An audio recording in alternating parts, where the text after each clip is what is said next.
दो जादुई बैल।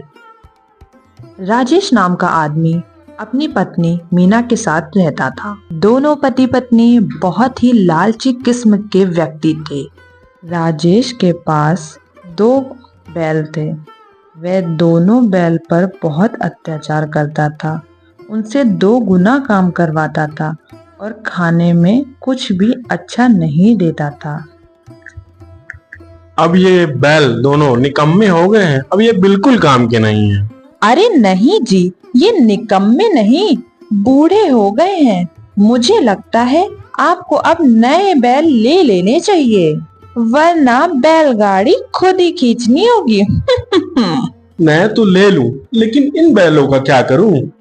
आप ऐसा करो, इन बैलों को अच्छे से नहलाकर साफ सुथरा करके और 1-2 दिन अच्छे से खाना खिलाकर इन्हें बेच दो। हाँ बिल्कुल, तुम सही कह रही हो और किसी को पता भी नहीं चलेगा कि ये बैल कैसे हैं। वहीं राजू नाम का व्यक्ति अपनी पत्नी पूजा से कहता है, कुछ समझ नहीं आ रहा है। हमने अपने दोनों बीमार बैलों का कितना इलाज किया, लेकिन वह बेचारे एक एक करके दोनों ही मर गए। हाँ जी, अब करे भी तो क्या। अब हमें बैलों के बिना तो बड़ी मुश्किल हो गई है। अब हम व्यापारियों का अनाज कैसे आप लेकर जाया करेंगे? तुम चिंता बिल्कुल मत करो, मैं देखता हूँ कुछ पैसे उधार लेके नए बैल लेके आता हूँ।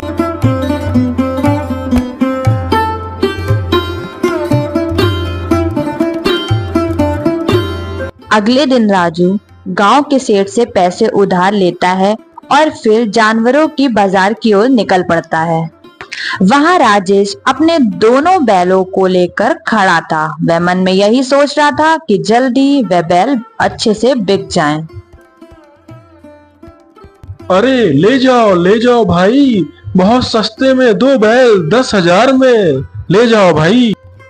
अरे ये तो बहुत कम दाम में बैल बेच रहा है, वो भी 10,000 में 2 बैल। इतना सुन के राजू राजेश के पास दौड़ा चला जाता है बैलों को खरीदने। अरे भाई, ये दोनों बैल आप 10,000 में दे रहे हो क्या? लेकिन इतने सस्ते में क्यों दे रहे हो? अरे मेरी नौकरी शहर में लग गई है, इस वजह से मैं अपने पूरे परिवार के साथ वहां जा रहा हूँ। अब उन बैलों का वहां क्या काम, इस वजह से मैं इन्हें बेच रहा हूँ इतने सस्ते में। अरे वाह, धंधे को तो आग ही चाहिए थी और वो भी मिल गई। ए भाई सुनो जरा, ये दोनों बैल मुझे दे दो। राजू दोनों बैलों को खरीदकर घर ले आता है और दूसरे दिन अनाज की बोरी उन पर लाद के कुछ दूर चलता ही है कि वह दोनों बैल अचानक से रास्ते में गिर पड़ते हैं। अरे ये दोनों गिर क्यों गए? इतना तो वजन भी नहीं रखा मैंने इनके ऊपर। राजू बैलों को डॉक्टर को दिखाता है। बैलों को देखकर डॉक्टर राजू से कहता है, अरे ये बैल तो बहुत बूढ़े हो गए हैं और बहुत बीमार भी हैं ये तो। राजू डॉक्टर की बात सुनकर बहुत ही दुखी हो जाता है। अरे भाग्यवान, ये हमारे साथ क्या खेल हो रहा है। सोचा तो ये था कि अब 2 बैल हो गए हैं, काम ज्यादा बढ़ेगा, लेकिन हमारे साथ धोखा हुआ है। वो आदमी चालाकी के साथ ये दोनों बीमार बैल हमें बेच दिया। आप चिंता मत करो, दुखी क्यों होते हो? भगवान जी कोई ना कोई अच्छा रास्ता जरूर निकालेंगे। बेचारा राजू उधार ले लेकर अपने बैलों का इलाज कराता है, लेकिन अब उसके घर की हालत बहुत ही खराब हो चुकी थी। अरे भाग्यवान, अब मैं क्या करूं, कुछ समझ नहीं आ रहा है। धीरे धीरे सारे पैसे खत्म हो गए मुझसे, अब इन बैलों की हालत देखी न जाती। और धीरे धीरे तुम्हारे सारे गहने मैंने बेच दिए, अब मैं क्या करूं भाग्यवान? आप इन बैलों को इनके मालिक को ही दे आओ। अगर इनका मालिक इनको रखना ही चाहता तो मुझे धोखे से क्यों बेचता?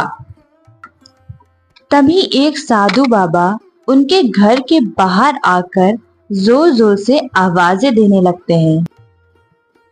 कुछ खाने को दो बेटा, भगवान तुम्हारा भला करेगा। ये लो बाबा, भोजन खा लीजिए। बाबा वहीं आंगन में बैठकर भोजन करने लगते हैं और राजू से पूछते हैं, ये दो बैल कैसे? ये लगता है दोनों बीमार हैं। अब क्या ही बताऊं बाबा, मैं बहुत परेशान हूँ। फिर राजू सारी बात बाबा जी को बताता है। तुम बहुत नेक इंसान हो बेटा, और तुम बहुत दयालु भी हो बेटा। दयालु तो बहुत हूँ बाबा, लेकिन दयालु होने से क्या फायदा? मेरे पास तो इनके इलाज के पैसे भी नहीं हैं। लोगों से बहुत कहा, लेकिन कहते हैं या तू भी इन्हें धोखे से बेचा या फिर इन्हें मार डाल। लेकिन बाबा, मैं इन्हें कैसे मार सकता हूँ? अब आप ही कुछ बताएं। बेटा, मैं तुम्हारी परेशानी समझ गया हूँ, लेकिन अब तुम कभी भी परेशान नहीं रहोगे। बाबा अपनी जगह से उठते हैं और उन बैलों की तरफ जाते हैं और अपने कमंडल से उनके ऊपर जल छिड़कते हैं। ये क्या बाबा, मैं इतने दिनों से इनका इलाज करा रहा था, पर ये तो खड़े ही नहीं हो पा रहे थे।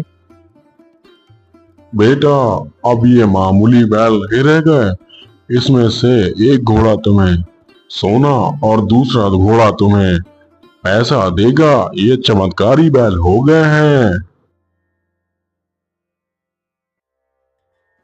क्या बाबा, आप सच बोल रहे हैं? आपने तो मेरी जिंदगी धन्य कर दी। बाबा जी, मैं आपका बहुत बड़ा शुक्रगुजार हूँ। अगर आप जब भी इस रास्ते से निकलें तो अपना आशीर्वाद हमें दे के जाएं।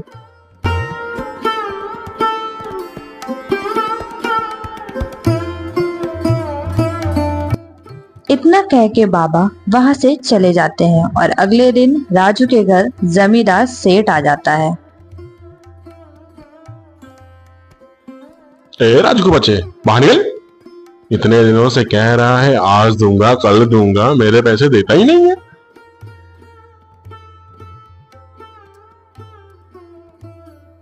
आज मैं पैसे अपने लेके ही जाऊंगा। बाहर निकल। हाँ हाँ सेठ जी, मैं आपके पैसे शाम तक दे दूंगा।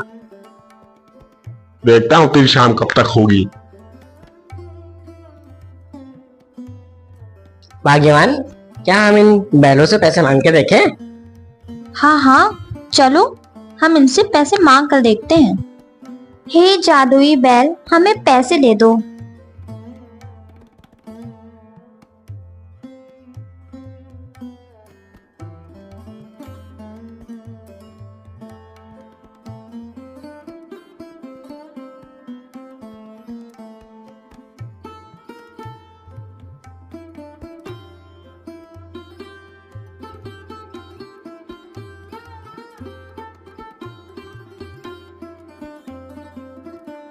हे भगवान, हमारी मदद करने के लिए बहुत बहुत धन्यवाद। तो मैं क्या कह रही थी, मेरे पास एक भी गहने नहीं है।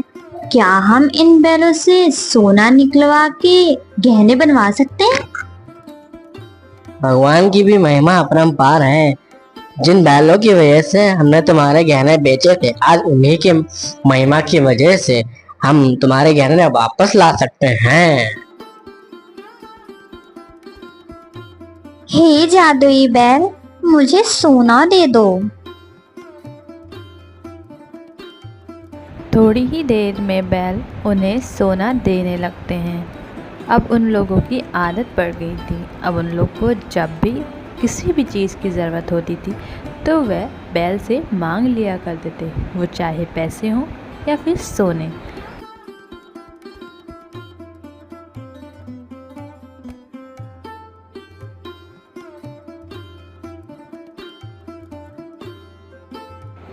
राजू दिल का बहुत अच्छा था।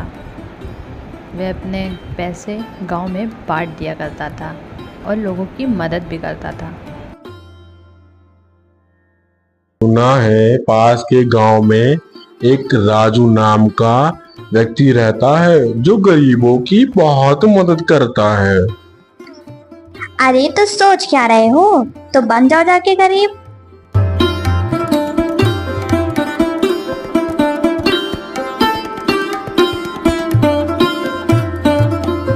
बहन जी, मैं बहुत मुसीबत में हूँ। सुना है आप गरीबों की बहुत मदद करते हो। मेरी बीवी बहुत बीमार है। अरे अरे अरे भाई साहब, आप रोना बंद करिए, मैं कुछ करती हूँ। अरे सुनते हो जी, जरा बाहर आना, कोई मिलने आया है। हाँ भाग्यवान, क्यों बुला रही हो? कौन आया है? अरे अरे, तुम तो वही हो जिसने मुझे बीमार बैल बेचे थे ना? ना ना ना, बैल तो बहुत भले चंगे थे, आपके पास ही आए होंगे तो बीमार हो गए होंगे। चलो जो भी था, मैं तुम्हें तुम्हारी बीवी के इलाज के लिए पैसे दे देता हूँ।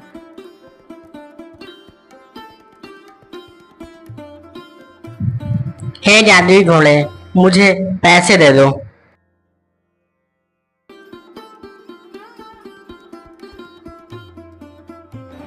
राजू अपने बैलों के पास से सारे पैसे उठाकर उसको दे देता है, लेकिन वह सब कुछ अपनी आंखों से देख रहा होता है। अरे ये बैल तो मेरे हैं, लेकिन ये जादुई कैसे हो गए? वो घर जाकर सारी बातें अपनी पत्नी को बता देता है। चलिए आज रात हम उन बैलों के पास चलेंगे और खूब सारे पैसे और सोना भी मांग लेंगे। वैसे भी वो हमें जानते हैं। दोनों पति पत्नी उन बैलों को चुराने के लिए अपने घर से निकल पड़ते हैं। रात ज़्यादा हो गई थी, उन्हें लग रहा था कि उन्हें ऐसा करते कोई नहीं पकड़ेगा, और वहाँ जाके उन्होंने बैल चुराने की कोशिश की। दे दो जादुई बैल, हमें पैसे और सोना दे दो तुम जरा मुझे। उसके इतना कहते ही बैल ने सोने देना शुरू कर दिया। वह देख के चौंक गए थे, आखिर ये कैसे हो रहा है। अजी सुनते हो, इन बैलों को हम अपने साथ ले चलते हैं, फिर जब मन चाहे हम इनसे सामान मांग सकते हैं। अपनी पत्नी की बात सुनकर उसने बैलों को खूंटे से खोलना शुरू किया। वैसे ही बैलों ने उस पर हमला कर दिया। अरे कोई बचाओ, कोई बचाओ, मेरे पति को कोई बचाओ, अरे कोई है। इतना शोर शराबा सुनकर दोनों पति पत्नी की नींद उड़ जाती है और वह बाहर देखने के लिए आते हैं आखिर बाहर चल क्या रहा है। अरे शांत हो जाओ मेरे बैलों, शांत हो जाओ। हम दोनों से गलती हो गई, आज के बाद हम ऐसा नहीं करेंगे।